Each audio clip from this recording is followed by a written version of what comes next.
33살의 샌디 드러먼드는 스코틀랜드 파이프의 작은 마을인 보어힐스에서 살아가고 있었습니다.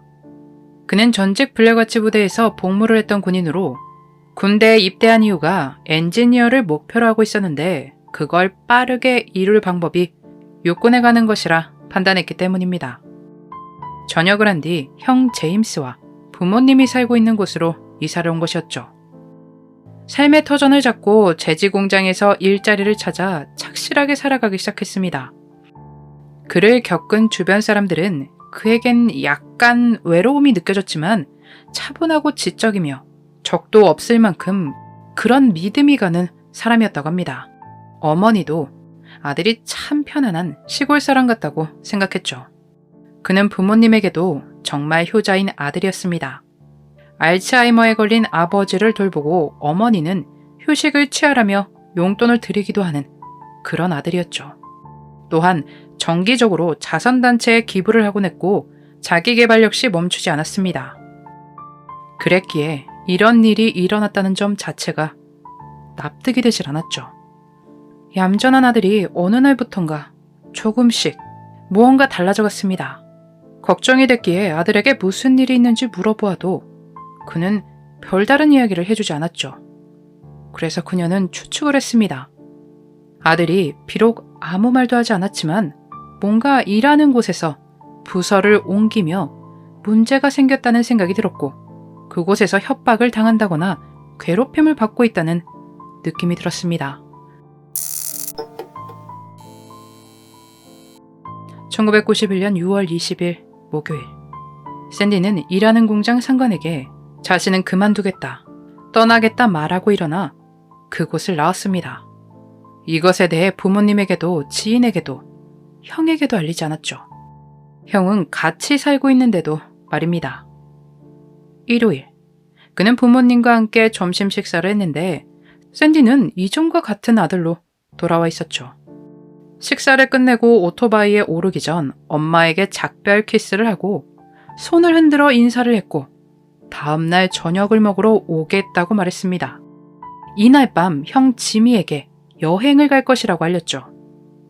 1991년 6월 24일 월요일, 지미는 출근하기 전 동생 샌디에게 인사를 하고 집을 나섰는데 이것이 샌디가 살아있는 것을 본 마지막이었습니다.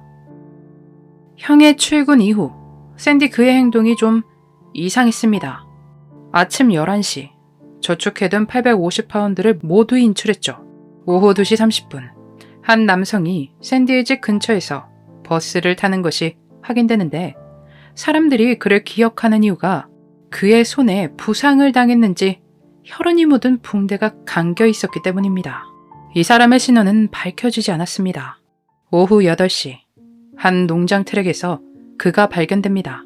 샌디는 이미 숨을 거둔 채였는데 이곳은 그가 살던 집에서 멀지 않은 곳에 위치해 있었죠.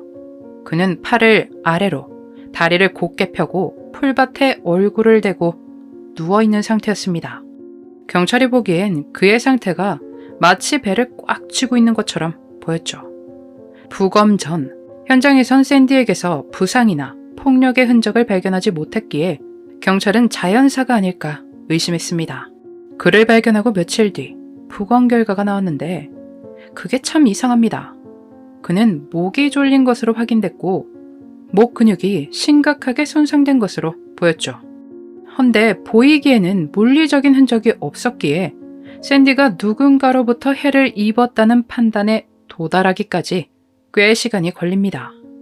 도무지 이 흔적에 대해 설명할 방법이 없었기 때문이죠. 이때 그것에 대해 한 병리학자가 무술을 제기했습니다.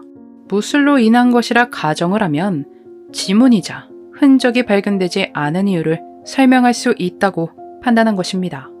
부검의는 주요동맥과 경정맥이 수축되어 내려가는 혈류를 차단하는 기술을 설명하며 주짓수로 당한 것이 아니냐 추측했죠. 그런 추측들이 나오고 이후에 경찰의 수사는 누군가의 개입이 있었던 것으로 방향이 잡혔지만 강도는 배제됩니다. 그가 출금했다는 그 돈이 집에서 발견됐기 때문이죠. 어머니는 수사의 방향이 누군가의 개입이라는 결론이 나오지 않자 화를 내는데 그럴 수밖에 없었던 게 너무나 수상한 목격들이 여럿 있었기 때문입니다. 월요일 오전 7시 25분, 한 운전자가 길을 지나가다 가방을 맨 어떤 남성이 샌디의 집에서 뛰쳐나와 도로를 가로질러 뛰다가 울타리를 뛰어넘어 들판으로 달려가는 것을 보았는데 이 가방은 전혀 발견되지 않았죠. 오후 4시쯤 샌디의 인상착의와 비슷한 남성이 도로를 따라 조깅하는 모습이 포착됐고 3시간에서 4시간 후 녹슨 오렌지색 또는 빨간색의 승용차가 밖에 주차되어 있는 것이 확인됐는데 이 차는 이전에도 여러 번 목격이 됐었던 차였습니다. 하지만 누가 그를 그렇게 방문했었는지에 대해선 밝혀지지 않았습니다. 오후 7시경 보어힐스에서 샌디로 추정되는 남성이 또다시 목격됩니다. 7시 15분 샌디가 발견됐던 농로에서 빨간색 승용차가 후진하고 있는 것을 보았죠. 그리고 이 비슷한 시기에 2명의 남자가 샌디가 발견된 근처의 다리에서 은색 르노5 혹은 폭스바겐에서 뛰어내려 담을 뛰어넘어 농장 트랙 방향으로 달려갔습니다. 이런 많은 목격이 있었음에도 안타깝게도 특정 누군가를 찾지 못합니다. 경찰은 그가 일하던 공장 직원들 모두를 신문했고 그의 군대 동료들 역시 조사했습니다. 하지만 그 누구에게서도 동기가 될 만한 어떠한 것도 발견되지 않았으며 대부분이 그를 좋아하는 사람들이었죠. 그런데 참 아이러니하게도 좋아했다는 것 치곤 조사된 바에 따르면 그가 살아있던 몇 달은 엉망이었습니다. 샌디의 마지막 몇 달이 그와 함께 일했던 사람들에 의해 고통의 시간을 보낸 것이 확인된 것입니다. 하지만 무엇 때문인지 누구 때문인지 밝혀진 바가 없습니다. 경찰은 샌디가 누군가에 의해 사망을 한 것이라고 늦은 발표를 했습니다. 샌디는 교살당했으며 누군가에 의한 것이라고 발표됐죠. 사건과 관련이 있어 보이는 여러 목격이 있었지만 이 사건과 관련하여 어떠한 범인도 체포되지 않은 채 여전히 미해결로 남아 있습니다. 샌디의 어머니는 반드시 범인을 잡아 법의 심판을 받게 하겠다고 말했습니다.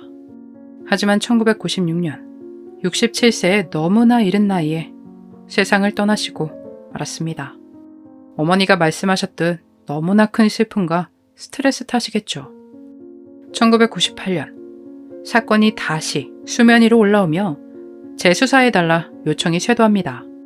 이때 오렌지나 빨간색 승용차 이야기가 나온 것이었는데 이런 새로운 제보에도 용의자를 찾지 못했습니다.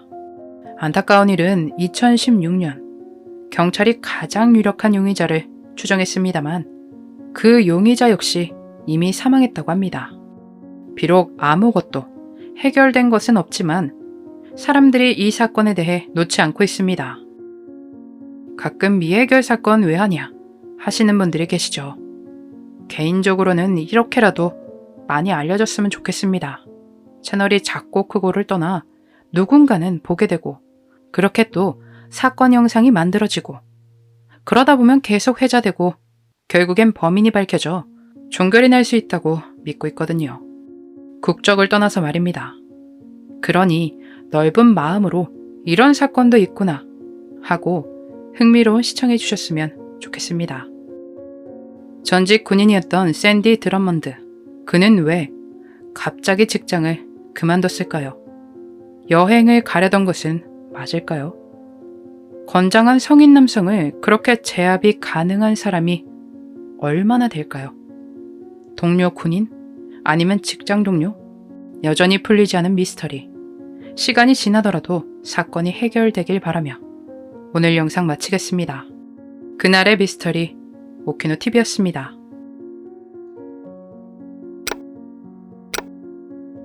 마지막까지 시청해주셔서 감사합니다.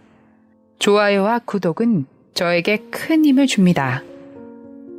오늘 하루도 수고하셨습니다. 좋은 밤 보내세요.